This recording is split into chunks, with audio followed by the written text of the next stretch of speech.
want to deal with limits from a simple perspective first and then use our more sophisticated strategies such as L'Hopital's rule after. So here we have a limit as x goes to infinity. This is endpoint behavior. We can use the relative strength of functions to help us analyze this.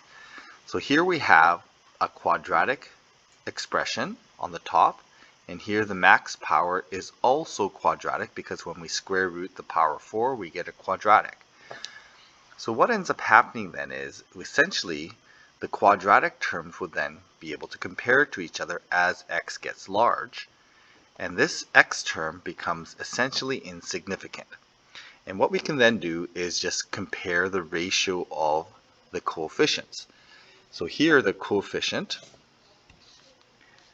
this coefficient essentially becomes, well, I shouldn't say put limit, but this is going to become basically 2.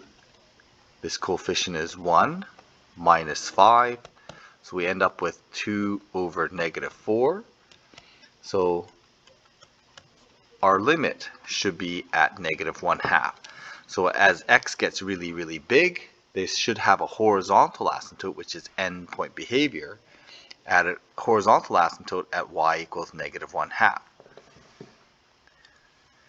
This is slightly different in that this is local behavior. So with local behavior, we can't use the relative strength of functions. We have to either simplify algebraically or we have to use L'Hopital. So in this case, we always make sure we check the limit first. So when I plug in the x, I end up with 4 plus 4 minus 8, 0 over 2 minus 2, 0 over 0. So we can't evaluate this. Now, technically we could use L'Hopital's rule for this, but since we have the condition, okay, but really we can do this a little bit more easily and just factor.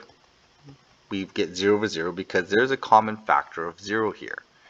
So if I factor this, x minus 2, x plus 4 over x minus 2, simplify the 0 over 0, we can just plug in x equals 2 to get the value 6.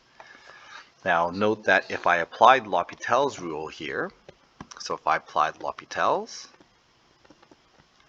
it's perfectly valid, so if you want you could. We end up with the limit as x approaches 2 of 2x plus 2 over 1. Substituting in 2, we get the same value of 6. So notice that those values coincide, so if we want, we could factor, cancel out, or we can, since we have the condition, we can use L'Hopital's rule. For C, we have to plug in, we plug 0 in, so we get log of 1 is equal to 0. If we plug in 0 in here, we get 1 minus 1, which is 0, so there's our condition. Now, because this is local behavior, we can't use the strong over weak argument, so in this case is weak over strong. We can't do that because it's a local behavior. That only works for endpoint behavior or limits to infinity. But since we have, and we can't algebraically simplify this as well. So since we have the condition for L'Hopital's, we apply L'Hopital's. And in doing so, we differentiate the numerator independently of the denominator. So we end up with 1 over x plus 1. And the denominator becomes e to the x. And then we see if we can evaluate this. Plugging in 0, I get 1. Plugging in 0, I get 1. So the limit is equal to 1. So if I were to graph this, again, we can check all of these by graphing. This will have a limiting value. As we approach 0 from the positive side, it's going to approach y equals 1.